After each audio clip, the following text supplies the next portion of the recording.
Welcome everyone, this is Coaching in Session, and my name is Michael Rearden, and today I'll be your mindset coach. And today we're going to be talking about emotional intelligence and how it doesn't work. Recently, I had a guest on the podcast, and one of the things that she said was, we need to teach emotional intelligence to adults. I almost lost it. You can see in the interview, if you haven't already, go back, but I am going to be playing a clip just momentarily. But before I do that, I do want to talk about emotional intelligence and where it's good and where it's bad. And I did write a blog out for people to understand, to read it through. I think it's like 4 pages long. Emotional intelligence is good for younger people, pre-K and kindergarten. They're learning the world for the first time. They need to understand their emotions. For example, why do I feel this way? We need to teach them that. Otherwise, they won't know. So once they learn it, then they're going to be ready for the real world. Or so we thought. But then there's another aspect to emotional intelligence. Everyone's emotions, right? There's big LGBT stuff going on into the school system where teachers will put a pride flag in place of the American flag. And I mean, again, your classroom, but at the same time, what are we teaching our children? We're teaching opinions at this point. They live in America. Why can't they see the American flag? If you live in Texas, we have Texas flags. There's nothing wrong with that.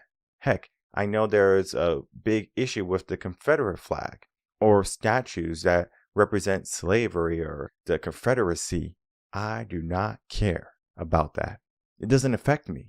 I'm going to live my life the way I want to live. No one's going to stop me. Emotional intelligence is just a fantasy world that many people want to live in. Oh, let's be nice to each other. Oh, let's all understand each other's feelings. Let's demasculate men and make more women more masculine so they can be more uplifting and independent and not need a man. Tell me how that's going to work out when war goes out, civil war goes out. Men are going to be fighting. Maybe some women are going to go fight. But the draft's for men, not for women. So depending on your mindset, should we all just be equal and all be in touch with our emotions and be able to talk about them freely? Because we do have a stigma in the male culture and the male community.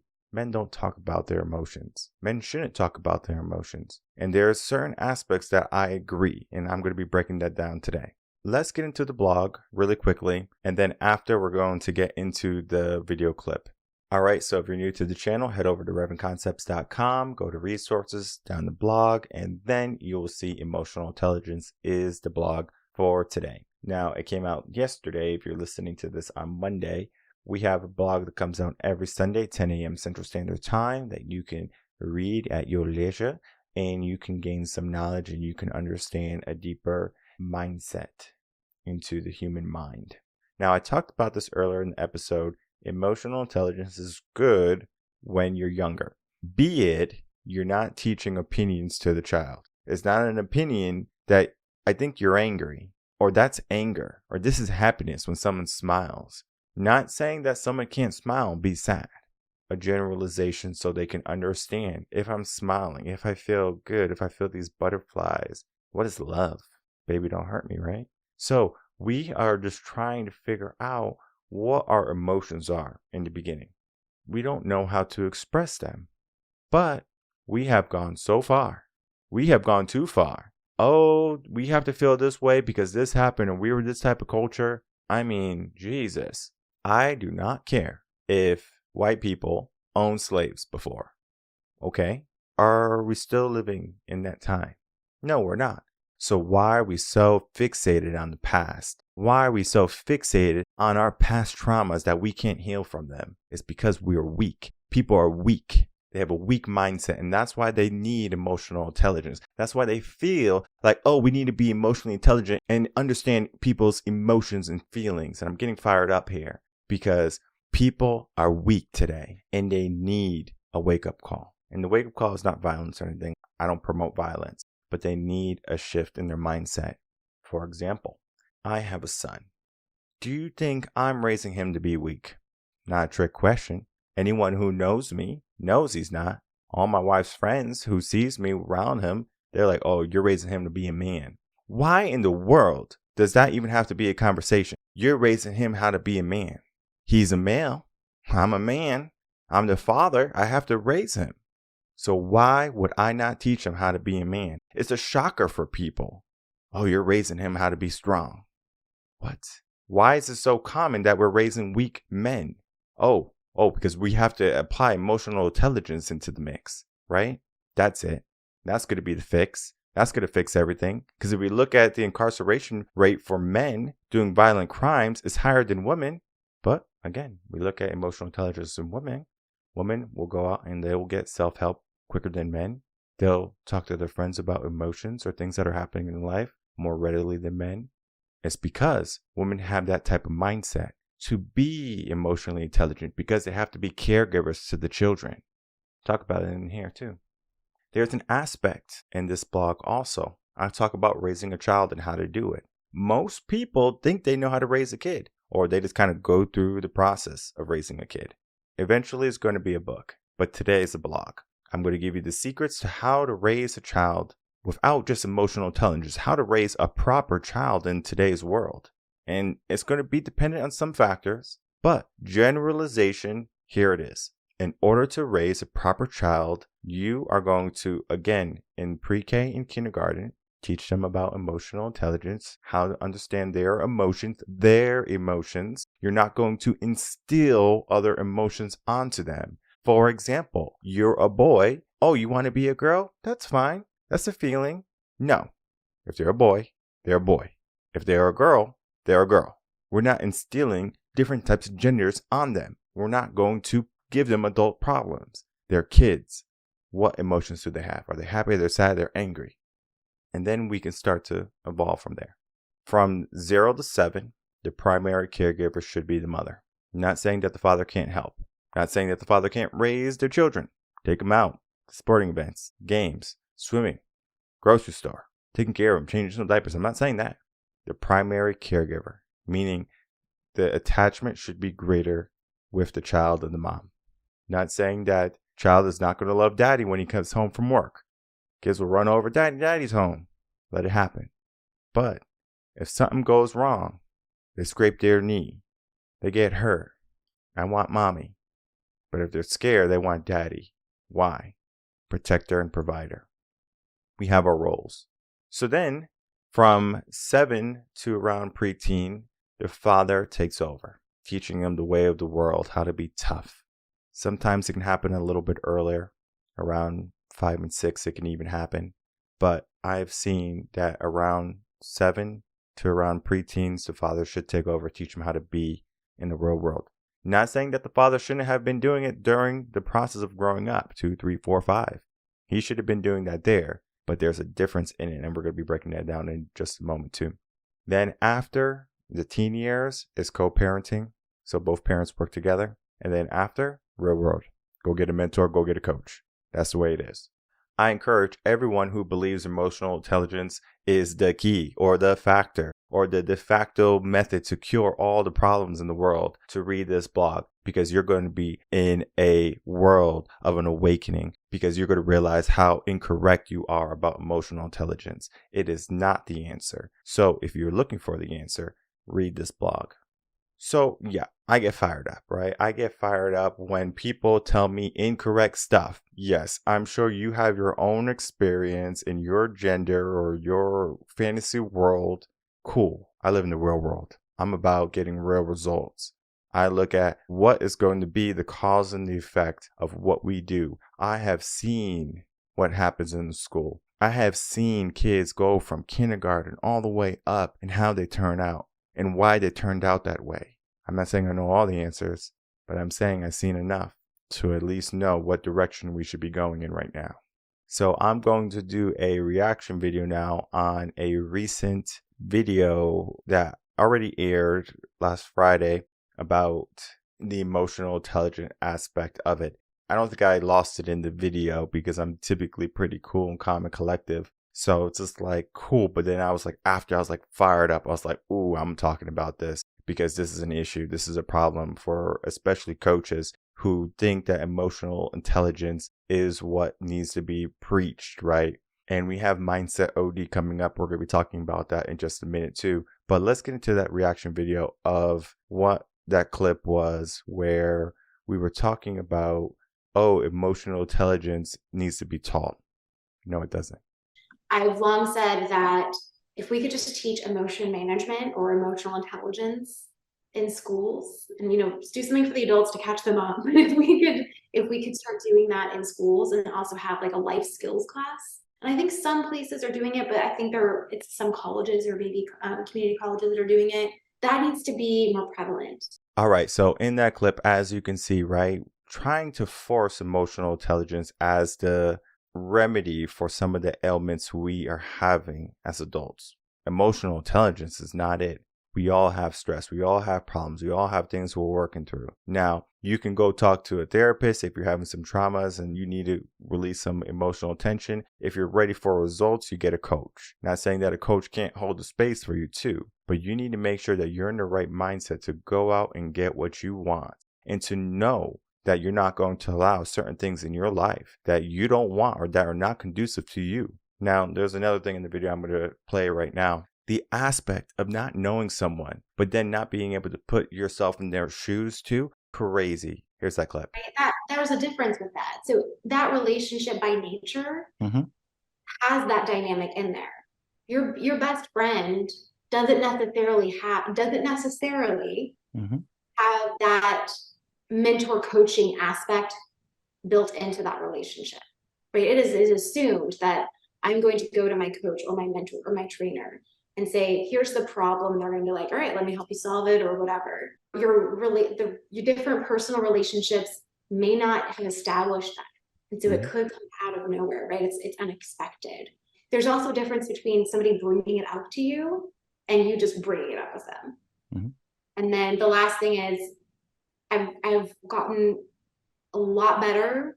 I even say pretty good at asking somebody when they just start going, do you want a solution right now or are you venting? Like, I have thoughts. Do you want them or do you just want to talk? I'm here either way. What do you want? Because I'm a coach, like I'll go. Mm-hmm. I'll do it. But as a coach, I've learned to apply that to my personal relationships, and things have been so much better because of that. Because sometimes people just want to be heard. But then to your point, other times people need help finding those solutions. So again, it's just, okay, I might want this in this situation, but is that what they need? Is that what they want? There is a place for friends to check in and put a little thing out there for that person. But I think you really need to be mindful of the difference between how you would want someone to approach you and how that person wants to be approached, especially if it's something other than here's your day to day. Like, hey, I think you're not like you don't seem like yourself. Like you don't seem as energetic. If it comes off combative, even though you think it doesn't, it could seriously push back any progress that that person might be making that you cannot see. And so it's really important for people to understand that sometimes even the check-in can come off as unsolicited advice and it's going to cause a shutdown. So really just showing up, being there, asking the questions like, hey, how you doing? How are things? Tell me a little bit more about that. How might I be able to help? Well, you know what? I'm here to help. Let me know. And you just being that constant presence is a way to indirectly kind of raise it.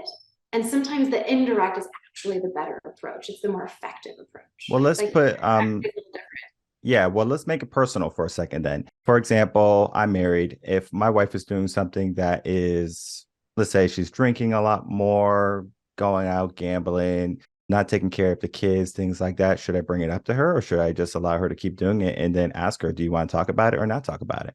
I don't know. I don't know her. But do you know your Right. husband? So What? if you're married, for example, if you're married and you have that relationship and he's going out, he's drinking and gambling and he's coming home stressed and maybe smelling like perfume, do you bring it up to him? Oh, Or do you, absolutely. okay, But I think so, in that relationship, it's a marital relationship. Everybody's marriage is different, but in mhm, mine, right? Those kind of conversations are integral, like are vital to the health and longevity of that relationship. What I was saying was that if my best friend just randomly came up to me and was like, Rachel, you're performing like shit lately. Like, what is mhm, up with you? I realize that life is hard, but like, you need to do better. I would not be friends with that person anymore. That's what I was responding to, right? Like Right. that conversation can be had another way that is more helpful. And even if I had a mentor and they came up and they were like, your work is pretty shitty. Sorry, your dog just died, but step it up. You can do better. I would probably not work with that person anymore. And the aspect, though, of what I was saying is a best friend, right? Someone who has made it to that level, right? You have acquaintances, you have friends, and then you have a best friend, right? That best friend should be someone who's held to a higher regard than just your typical friends. So you can put yourself in someone else's shoes, all right? Yeah, you might not know someone, but in your situation, what would you do? And then to even say that people hold people at a different regard, you don't make it the best friend status, just being friends, right? I remember when I was talking to my wife after the recording, I said, can you believe she said, I don't know your wife? And I was just set back. I'm like, oh man, like this is going to be crazy. But then I shifted to her and then it was kind of like, oh, well, if it's my relationship, it's different, right?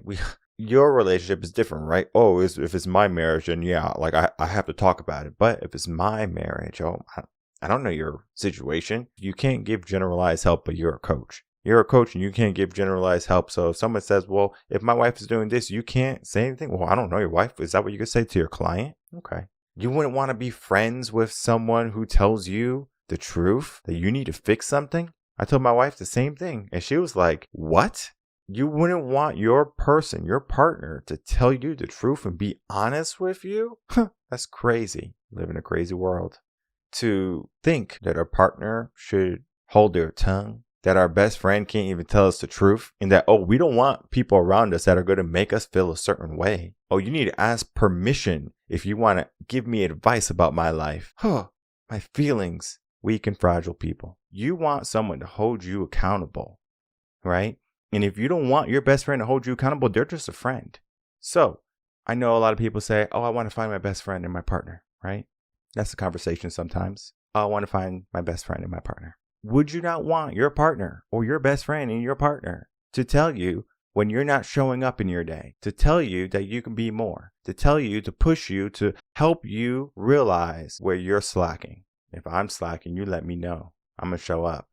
I don't want someone who's just going to say, well, like everything's going good or not going that great, but, I'm not going to say anything because I don't want anything to happen. You're going to be unhappy the rest of your life? That is insane. Why in the world would you live a life and not tell people that you want some changes made or that you would like to see something different? There's nothing wrong with being communicators in a relationship. You're not going to go to a restaurant, sit down, and they give you a fish meal and you don't eat fish or you don't like fish. You're going to go sit down. You're going to order the food that you want, and then you're going to get the food that you want. But they didn't cook it right. They sent me the wrong dish. Oh, it's okay. Oh, it's okay. No, it's not okay. In life, we get to demand for things, and it's not entitlement. It's that we know we can get certain things. We can get success. We can get happiness. We can get fulfillment. We can get anything that we put our mind to. It's not, oh, we're going to keep on clapping and wait for our turn. BS. Go out and get it. And for the people who are sitting there clapping like seals, waiting for their turn, they're going to be waiting for the rest of their life until it's their time to step into the grave. And I get fired up here because we have so much potential and we don't tap into it. We have so many conversations that reinforce a bad way of thinking, a bad mindset, a bad direction. It gives us bad direction. We need to start getting into the right direction, and we need to start having conversations that are not going to put a Band-Aid over a deep wound. We're not trying to cover up our problems and just saying, oh, things are going to get better or this is going to be the fix. It is not the fix. If you get shot, you go to the hospital and you get surgery, you get plugged up. You're not going to put a Band-Aid on it. That doesn't make sense. Emotional intelligence is just a Band-Aid. It's just a way, oh, this is what we need. No, this is not what we need. It's what kids need in order to understand their emotions, but they don't need it mixed with woke culture. And let me make one thing straight. Emotional intelligence is not the same as emotional regulation. That means if you're a man, for example, you are going to want to control your emotions.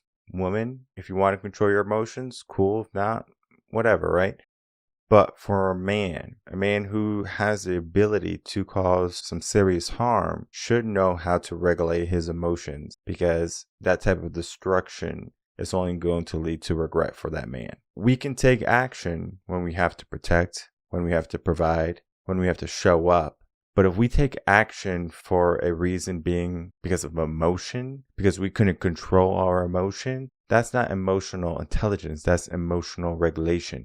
That man was not able to regulate his emotion.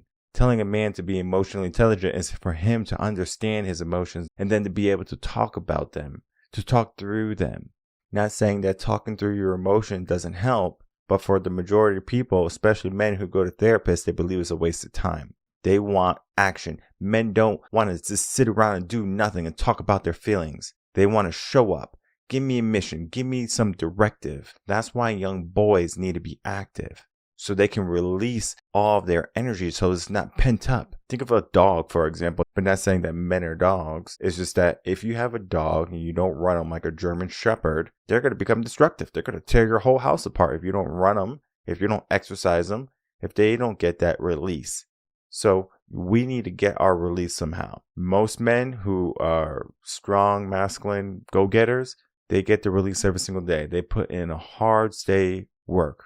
Whatever they do, they're going home, they're coming home, and they're laying their head on their pillow and they're exhausted. That's how you know you had a good day. You don't need to regulate your emotions because you have expended your energy. If you have this excess energy to act on your emotions, you're not doing enough in your day. So regardless of that, all of this is in lieu of Mindset OD. Mindset OD is going to be a new show premiering very soon. And you're going to, of course, understand what Mindset OD is. Mindset OD is basically mindset overdose, and it's going to be helping people understand current mindsets. How are we going to do that? Similar to how I just did with my past guests, we did have a good conversation. Even though the mindset wasn't what I would promote, we have to be aware of individuals that have mindsets like this. So Mindset OD is going to be talking to individuals live with mindsets that maybe are in woke culture, maybe are not congruent to success, maybe have some discrepancies in what they say and what they do. What mindset is the totality of who we are and who we will become. Mindset can shift and will shift, and we need to be able to shift with it. But if we shift with it, is that shift going to bring everything over that we were working for in the right direction? Sometimes people think, oh, I'm going to shift this, and then everything else goes along. Emotional intelligence, people think, oh, I'm going to shift. Emotional intelligence, put this here, and everything shifts in the proper manner. Because right now, if we look at culture, we look at men and women, the difference. Men are more feminine than ever. Kids are more gay than ever. Women are more masculine than ever. We are living in a weird time. Mindset OD is going to be showing you just how weird of a world we're living in. Also, not only breaking down and dissecting apart different types of mindsets and conversations, but also giving you answers and solutions for your problems. That is the magic of Mindset OD. I want you live in session with me. I want to talk to you. I want to hear what you have to say about the topics that I'm going to be talking about. We need to hear your mindset. And this is not an interview. It's not going to be conducted like coaching and session interview where I'm cordial. If you start going crazy, Papa might lose his cool too. Now, I'm not saying that I'm going to berate people, but at the same time, the hard truth is the hard truth. Coaching in Session is a politically correct podcast. Mindset OD is the hard truth. Do not join Mindset OD if you don't want to hear the truth. That's just the way it's going to be. I want to hear your truth, and I'm going to tell you the answer. Now, the answer might not be your answer, or it might not be your truth, but guess what happens? If we tell ourselves a lie long enough, it becomes our truth. And so many people are living in a lie. And that is why emotional intelligence is not the answer, because it's a lie that people have believed. Just like woke culture, eventually it's going to come to an end. All the people who were a part of it are going to realize that they were deceived. So do not live in deception. Do not listen to these false ideations of this grandiose place where people can be equal and everyone can be happy. Equality is already there. You just want to make it a deal. When the deal's already there, no one cares who you are as a person. You go out in the world, no one cares about you. You think people care about you, and you feel entitled that people should care about you. I go out to a restaurant, or I go out to a grocery store, or I go out to a clothing store. The workers are saying, "Hey, sir, how are you doing?" That's their job. But the person who is over in the next aisle, they're worried about their own business. They're not worried about my business. Now, if you're a public figure, yeah, they might want to get a picture. They might, might want to get an autograph or something. Cool. But after that, they're on their own. They part ways. You part ways. You're not going to go home together just because you met in the grocery store or at the store. Go your path. What path do you want to be on? What path is going to lead you to the destination that you want to be in? Maybe it is emotional intelligence. I don't know how many people want to go down dead-end streets and find out that they went the wrong way. But if they want to do, this is the answer. So figure it out for yourself. My advice is to make sure that you're on a path that's going to be conducive to your success, because then your success can lead to other people's successes. It's the same aspect as filling up your cup first. Make sure that you're in a place or that you're in a position to thrive, to survive, and then you can worry about the rest of the world. It's not me first and them later. It's that you can help so much more people when your focus is on the truth, and the truth is you. What can you accomplish? My name is Michael Rearden. I'm a mindset coach. If you have any questions, you can email me, coachinginsession@gmail.com. And I will see everyone on the next episode of Coaching in Session. Until then, everyone, take care.